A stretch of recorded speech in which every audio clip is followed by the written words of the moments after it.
કચ્છના વાગડમાં ગમખ્વાર અકસ્માતમાં દંપતીનું મોત થયું છે। પ્રાગ પર રાપર રોડ પર કાર અને બાઇક વચ્ચે ટક્કર થઈ છે। જોરદાર ટક્કરમાં બાઇકનો કુરચા ઉડી ગયા છે। ઘટનાથી વિસ્તારમાં શોકનો માહોલ વ્યાપ્યો છે।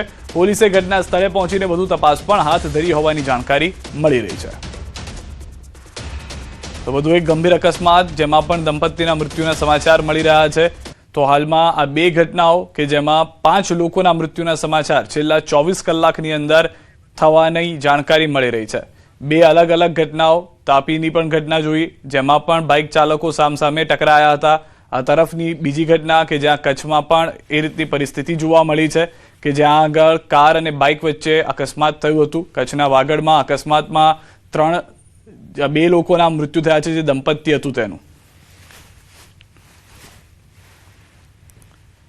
તો હાલના જે દ્રશ્યો છે સ્પષ્ટ કરી રહ્યા છે કે કેટલો ગમખ્વાર અકસ્માત જે હતો તે હતો અને તેમાં પરિસ્થિતિ એ છે કે અકસ્માતમાં એક તરફ ગાડીનો કૂરચો બોલી જાય છે, આસપાસથી લોકો બચાવવા આવે છે પરંતુ ત્યાં સુધીમાં મોડું થઈ ગયું હતું। બીજી તરફ તાપીના જે દ્રશ્યો છે તેમાં પણ સ્પષ્ટ જોવા મળી રહ્યું છે કે બાઇક ચાલકો રફતારમાં હશે। રાત્રિ દરમિયાન આ અકસ્માત થયો હતો। એક વ્યક્તિ હજુ પણ સારવાર હેઠળ છે।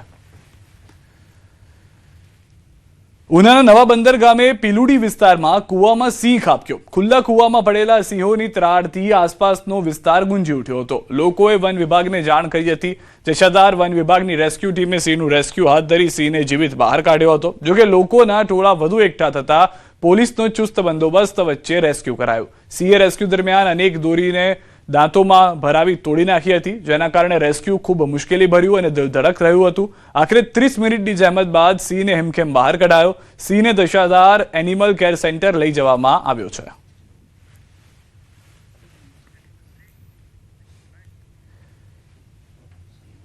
ભરૂચના સાંસદ મનસુખ વસાવાએ કરી છે મોટી જાહેરાત। મનસુખ વસાવા હવે આગામી 8મી ટર્મની ચૂંટણી નહીં લડે। યુવા કાર્યકરોને તક આપવા માટે ચૂંટણી ન લડવાનો નિર્ણય કર્યો છે।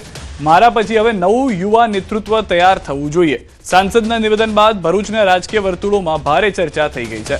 ભરૂચ નર્મદા લોકસભા ક્ષેત્રના સાંસદ મનસુખ વસાવાએ મહત્વપૂર્ણ નિર્ણય જાહેર કર્યો। તેમણે જણાવ્યું કે તેઓ હવે આગામી સમયમાં 8મી ટર્મ માટે લોકસભાની ચૂંટણી નહીં લડે। મનસુખ વસાવાનું કહેવું છે કે હવે સમય આવી ગયો છે કે નવા અને યુવા કાર્યકરોને આગળ લાવવામાં આવે। તેમણે જણાવ્યું કે મારા પછી હવે યુવા કાર્યકરોને તૈયાર કરવા જોઈએ જેથી હું હવે 8મી ચૂંટણી નહીં લડું। આ નિવેદન બાદ રાજકીય વર્તુળોમાં ચર્ચાઓ તેજ બની છે અને ભરૂચ નર્મદા બેઠક પર આગામી સમયમાં નવા નેતૃત્વ માટે માર્ગ ખુલતો જોવા મળી રહ્યો છે। આવનારા દિવસોમાં જે રાત દિવસ મારા માટે કાર્યકર્તા મહેનત કરે છે, આજે મને ખબર છે કે મને જીતાડવા માટે કાર્યકર્તાના આગેવાનો પાર્ટીના ઘણા વરિષ્ઠ આગેવાનો સખત મહેનત કરે છે અને મને જીતાડે છે તો મારી ફરજ છે કે આવા કાર્યકર્તાને પણ ચાન્સ મળવો જોઈએ અને એવા કાર્યકર્તાને પણ મોકો મળવો જોઈએ। મનસુખભાઈ 8મી ટર્મ ઇલેક્શન નહીં લડે, નહીં, બીજાને ચાન્સ મળવો જોઈએ। થરાદ પંથકમાં લિવ ઇન રિલેશનશિપ મામલે નવો વળાંક આવ્યો છે। યુવતીએ વિડીયો વાયરલ કરી ખુલાસો કર્યો છે કે ડેડુઆ ગામનો શખ્સ સામે અલગ અલગ શહેરોમાં લઈ જઈ દુષ્કર્મ તેમજ બળજબરીપૂર્વક લિવ ઇન રિલેશનશિપના ડોક્યુમેન્ટ પર સહી કરાવ્યાનો યુવતીનો આક્ષેપ છે। અન્ય બે શખ્સો સામે ગુનામાં મદદગારી અને જાનથી મારી નાખવાની ધમકી આપવાનો યુવતીનો આક્ષેપ છે। પીડિતાના જણાવ્યા મુજબ આરોપીઓએ તેના પર્સમાંથી 2.5 તોલાનો સોનાનો હાર અને બુટ્ટી પણ પડાવી લીધા। પીડિતાના પરિવારે અમદાવાદના વટવા વિસ્તારમાંથી તેણીને શોધી કાઢી અને ત્યારબાદ આ સમગ્ર મામલો પોલીસ સ્ટેશને પહોંચ્યો હતો। અગાઉ યુવકને માર મારતા યુવકે યુવતીના 12 જેટલા પરિવારજનો સામે કરી હતી ફરિયાદ। આગતળા પોલીસે આ મામલે તપાસનો ધમધમાટ શરૂ કર્યો છે। મારા લગ્ન 1 વર્ષ પહેલા થયેલા મારા સમાજના રીતિ રિવાજ મુજબ હું સાસરીમાં 1 વર્ષથી અવારનવાર મને મજબૂર કરી, મારી સાથે પ્રેશર કર્યું અને કીધું કે તારા મમ્મી પપ્પાને અમે મારી નાખશું, તારે કે મૈત્રી કરારમાં સાઇન કરવી જ પડશે। એટલે તેમણે મારો આધાર કાર્ડ છીનવી લીધું। પછી તેમણે મને મારી સાથે જબરજસ્તી સાઇન કરાવરાવી। તે પછી તેમની ગાડીમાં બેસાડી અને મારા સોનાના દાગીના લઈ લીધા, હાર અને બુટ્ટી। તે મને લઈને અમદાવાદ આવતો રહ્યો। પછી અમદાવાદમાં આવ્યા પછી તેમણે હરચંદભાઈ ત્યાં આવ્યા અને અમને એ રૂમમાં રાખ્યા। પછી તે મારા ઘરવાળા ત્યાં મને અમદાવાદ લેવા આવ્યા। ત્યાંથી હું ઘરે આવીને મેં મારા મમ્મી પપ્પાને મારી વેદનાની વાત કરી।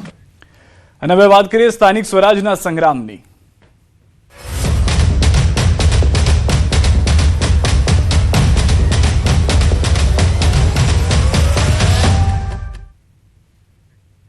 વાવથરા જિલ્લાના મહિલા કોંગ્રેસ ઉપપ્રમુખ ભાવનાબેન ઠાકોર જે નારાજ જોવા મળી રહ્યા છે. કોંગ્રેસમાંથી ટિકિટ કપાતા ભાવનાબેન ઠાકોર ભાજપ સાથે જોડાઈ ગયા છે. ભાવનાબેન ઠાકોરની છેલ્લા ઘડીએ ટિકિટ કપાતા કોંગ્રેસ સાથે છેડો ફાડ્યો છે. એમએલએ કેસાજી ચૌહાણ, પૂર્વ એમએલએ અનિલ માળીની ઉપસ્થિતિમાં ભાજપમાં જોડાયા છે. ઠાકોર સમાજના મહિલા આગેવાન સમર્થકો સાથે ભાજપમાં જોડાયા હોવાની જાણકારી મળી રહી છે. તો અત્યારના નારાજગીનો જે દોર છે તે યથાવત જોવા મળી રહ્યો છે. ન્યૂઝ એટીન સંવાદદાતા કિશોર રમેશ જોડાઈ ગયા છે. કિશોર, કેટલા આંચકાજનક સમાચાર કોંગ્રેસ માટે અને ભાજપ માટે, કેટલા સારા સમાચાર? તો ચોક્કસથી જે કોંગ્રેસના ગઢમાં ગાબડું પડ્યું તેવું કહી શકાય છે, કારણ કે ધારાસભ્ય કેસાજી ચૌહાણ અને પૂર્વ ધારાસભ્ય અનિલ માળીના હસ્તે જે જિલ્લાના મહિલા ઉપપ્રમુખ હતા તેમને ભાજપ સાથે જોડવામાં આવ્યા છે. ખાસ કરીને વાવથરા જિલ્લાના જે મહિલા કોંગ્રેસ ઉપપ્રમુખ હતા ભાવનાબેન ઠાકોર, તેઓની ટિકિટ કપાતા અને તેના સમર્થકો અને તેઓ નારાજ હતા કોંગ્રેસથી, અને આખરે તેમને કોંગ્રેસ છોડીને ભાજપ સાથે કેસરિયા કર્યા છે. અને ભાજપના જે ધારાસભ્યના હસ્તે કેસરિયા ધારણ કર્યા છે. અને ઠાકોર સમાજના મહિલા આગેવાન સાથે અન્ય સમર્થકો પણ ભાજપમાં જોડાતા હવે રાજકારણ ગરમાયું છે. જી આભાર સમગ્ર માહિતી બદલ કિશોર. આ તરફ ગાંધીનગર જિલ્લાના કાલોલ તાલુકા પંચાયતની ચૂંટણીને લઈને વિવાદ ઉભો થયો છે. કોંગ્રેસ પક્ષે સાંતેજ પોલીસ સ્ટેશનના પીઆઈ મુચાળ અને એલસીબી પીઆઈ ડીબી વાળા સામે ગંભીર આક્ષેપ કર્યા. કોંગ્રેસનો આરોપ છે કે ચૂંટણી દરમિયાન પોલીસ અધિકારીઓ તેમના ઉમેદવારો અને કાર્યકરોને ધાક ધમકી આપી રાજકીય હસ્તક્ષેપ કરી રહ્યા છે. આ મામલે કોંગ્રેસે પ્રાંત અધિકારીને આવેદનપત્ર આપી યોગ્ય તપાસ અને કડક કાર્યવાહી કરવાની માંગણી કરી છે, જેને કારણે રાજકીય માહોલ ગરમાયો છે. ભારતીય જનતા પાર્ટીની જિલ્લા પંચાયતના જે સભ્યો છે એ કઈ રીતે બિનહરીફ થાય, એવી તાલુકાના પંચાયતો પણ બિનહરીફ થાય એવી જે કામગીરી મુસાળ દ્વારા કરવામાં આવી છે પીઆઈ સાથે દ્વારા, એની સાથે અમને સખ્ત વાંધો છે. અમે આપને આજે રજૂઆત કરીએ છીએ. કલેક્ટરશ્રીને પણ પત્ર લખ્યો છે. કાલે મેં મુખ્ય ચૂંટણી અધિકારીને પણ વાત કરી હતી. રહ્યા જાય અમારા યાદવજી સાહેબને પણ વાત કરી હતી. એ પણ છતાંય એમનામાં 1% ફેરફાર કે કોઈની ફોનની અસર થઈ હોય એવું અમને લાગતું નથી. રાજકોટની દક્ષિણ વિધાનસભા બેઠકમાં કાર્યકર્તાઓમાં સંતોષ યથાવત જોવા મળી રહ્યો છે. કાર્યકરો દ્વારા પ્રદેશ પ્રમુખ જગદીશ વિશ્વકર્માને રજૂઆત કરવામાં આવી છે. વોર્ડ નંબર 13ના મહિલા મોરચાના પૂર્વ પ્રમુખ નૈના ગોહિલ અને વોર્ડ 17ના પૂર્વ પ્રમુખ વિઠ્ઠલભાઈ પટેલે નારાજગી વ્યક્ત કરી છે. સગા સંબંધીઓને ટિકિટ આપવામાં આવી હોવાનો આક્ષેપ સાથે પોતાની રજૂઆત કોઈ સાંભળતું નથી તેવી ફરિયાદ પણ કરવામાં આવી છે. ટિકિટ આપવાની બાંહેધરી આપવામાં આવી હોવા છતાં અંતે ટિકિટ ન મળતા કાર્યકરોમાં રોષ જોવા મળી રહ્યો છે. વોર્ડ નંબર 13માં વોર્ડ પ્રમુખ બે વાર રહી ચૂકી છો, 2 વાર મંત્રી બની ચૂકી છો, અને કેન્સર કાર્ડમાં કીમો લઈને હું દોડી છું. રમેશભાઈને ખબર છે, રૂપાલા સાહેબને ખબર છે. એને કીધું બેન આરામ કરો કે, અને આવતી વખતે ટિકિટ પાકી એવું વચન આપેલું છે માધવ સરે, અને અત્યારે નહીં હોદો નહીં કાંઈ એ કોઈ વસ્તુ નહીં. મારી ફાઇલ અહીંયા નથી પહોંચાડી, તો એટલે અમે રજૂઆત કરવા આવ્યા હતા કે મારી ફાઇલ તમારી ત્યાં પહોંચે. અત્યારે એમ કીધું જોઈ લેશો બેન, અત્યારે એવું એને કીધું આપણને. હવે કાંઈ ન થાય પણ તો એને સુધી વાત પહોંચાડવી એમાં જરૂર હતી. અમે પૂરી નિષ્ઠાથી કામ કરીએ છીએ. 35 વર્ષથી ભાજપનો કાર્યકર છું. વોર્ડમાં 2 વાર પ્રમુખ રહ્યો છું, 1 વાર મહામંત્રી રહ્યો છું, 2 વાર ઉપપ્રમુખ રહ્યો છું, 1 વાર કોષાધ્યક્ષ રહ્યો છું, 7 વાર હું સક્રિય સભ્ય રહ્યો છું. 35 વર્ષથી આના વોર્ડમાં કામ કરું છું. મારી ટિકિટ ફાઇનલ થઈ ગઈ હતી.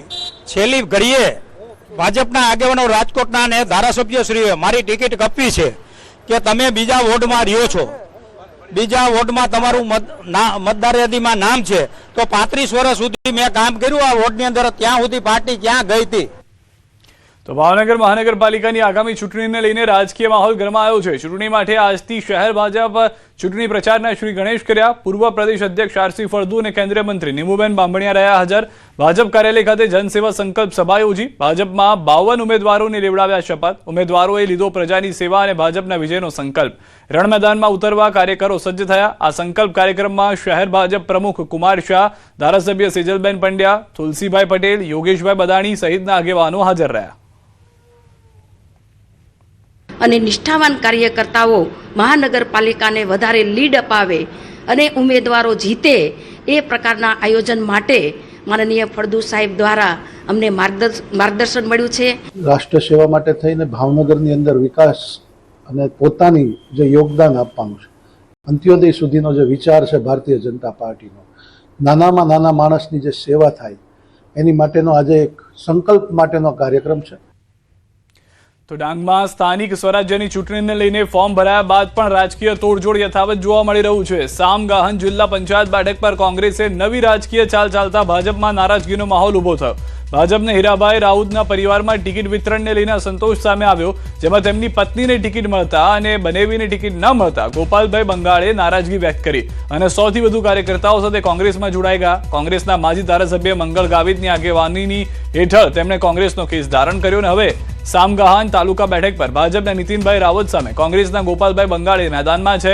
બંને વચ્ચે મામા ભાણેજનો સંબંધ હોવાને કારણે આ ચૂંટણી વધુ રસપ્રદ બની છે. એક જ પરિવારના સભ્યો, કાકી ભત્રીજો અને બનેવી વચ્ચે ત્રિપાંખીઓ જંગ જામતા ડાંગના રાજકારણમાં આ બેઠક સૌથી વધુ ચર્ચાનો વિષય બની છે.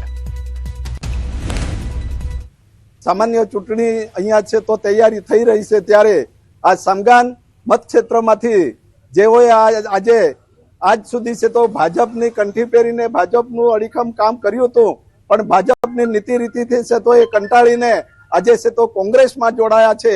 એવા ગોપાળભાઈ એમને છે તો આજે કોંગ્રેસે ખેસ પહેરાવીને એમને છે તો કોંગ્રેસમાં સમાવી લીધા છે.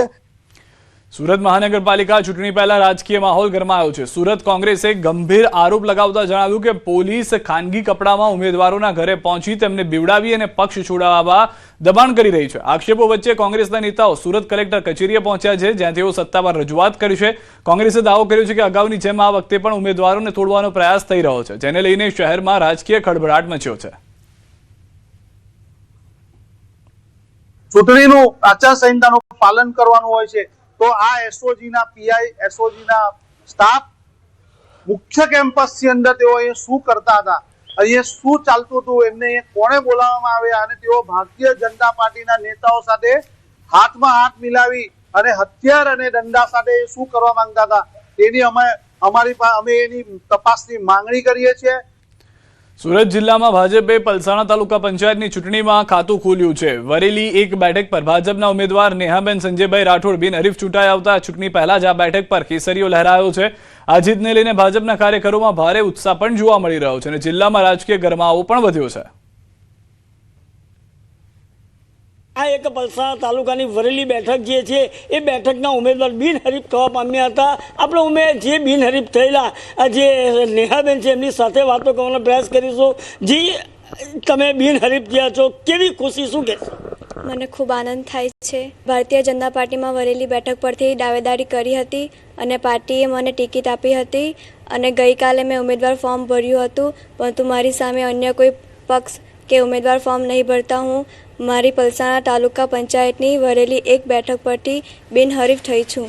એ બાબતે ભારતીય જનતા પાર્ટી તેમજ પલસાણા તાલુકા ભાજપ સંગઠન સહિત તમામ લોકોનો આભાર માનું છું. વરેલી બેઠક ઉપરથી નેહાબેન રાઠોડ બિનહરીફ થતા ભાજપ પરિવારમાં ખુશીનો માહોલ છે, તદુપરાંત પરિવારમાં પણ ખુશીનો માહોલ અને સમગ્ર વરેલી ગામ, વરેલી એક નંબરના જે મતદારો છે એ મતદારોમાં પણ ખુશીનો માહોલ જોવા મળી રહ્યો છે. કેતન પટેલ, ન્યૂઝ 18 ગુજરાતી, વરેલી, સુરત. જૂનાગઢમાં વધતી ગેરકાયદેસર વ્યાજખોરી સામે હવે પોલીસ તંત્ર એક્શનમાં આવ્યું છે. સામાન્ય નાગરિકોને વ્યાજખોરોના ત્રાસમાંથી રાહત અપાવવા જિલ્લા પોલીસ દ્વારા ભવ્ય લોક દરબારનું આયોજન કરવામાં આવ્યું, જેમાં મોટી સંખ્યામાં પીડિતોએ હાજરી આપી પોતાની વ્યથા રજૂ કરી. પોલીસ વડા સુબોધ ઓડેદરાના માર્ગદર્શન હેઠળ યોજાયેલા લોક દરબારમાં અરજદારો દ્વારા આર્થિક શોષણ, ધમકીઓ અને બળજબરીના ગંભીર આક્ષેપો કરવામાં આવ્યા. પોલીસ દ્વારા દરેક અરજી સ્વીકારી કડક કાર્યવાહી કરવાની ખાતરી આપવામાં આવી, જેથી ગેરકાયદેસર વ્યાજખોરી પર અસરકારક રોક લગાવી શકાય.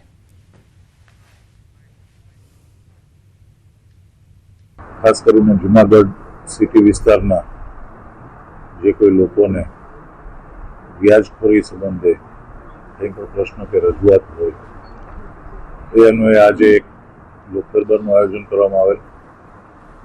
જે લોકદરબારમાં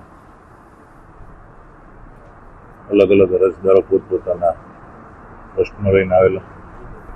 પોલીસ એમને તમામ પ્રકારની કાયદાકીય મદદ પૂરી પાડશે અને આ વ્યાજખોરો જે છે એમની વિરુદ્ધ કડકમાં કડક કાયદેસરના પગલાં લેશે. અત્યારે લોક દરબારમાં જુનાગઢ પોલીસ અધિક્ષક બધા જ આવેલા, અમારી અરજી પણ સાંભળેલી અને અરજી પણ આપેલી. જે વ્યાજખોરીના ઘૂસણખોરથી આ લોકો છુટકારો દેવા માટે એક સારો પ્રયત્ન કરેલ છે. જુનાગઢ પોલીસને મારા તરફથી ખૂબ ધન્યવાદ કે એ લોકો અમારી અરજી લીધેલ છે, અમારે રજૂઆત સાંભળી છે સારી રીતે અને અમને સારું પ્રોત્સાહન જવાબ આપેલ છે. ગીર સોમનાથથી સમાચાર. વેરાવળ નગરપાલિકાની ચૂંટણીમાં સ્થાનિકોએ કર્યો ભાજપનો વિરોધ. પૂર્વ નગરસેવકની ટિકિટ કપાતા સ્થાનિકોમાં રોષ છે. અન્ય ઉમેદવારોનો સ્થાનિકોએ બહિષ્કાર કર્યો.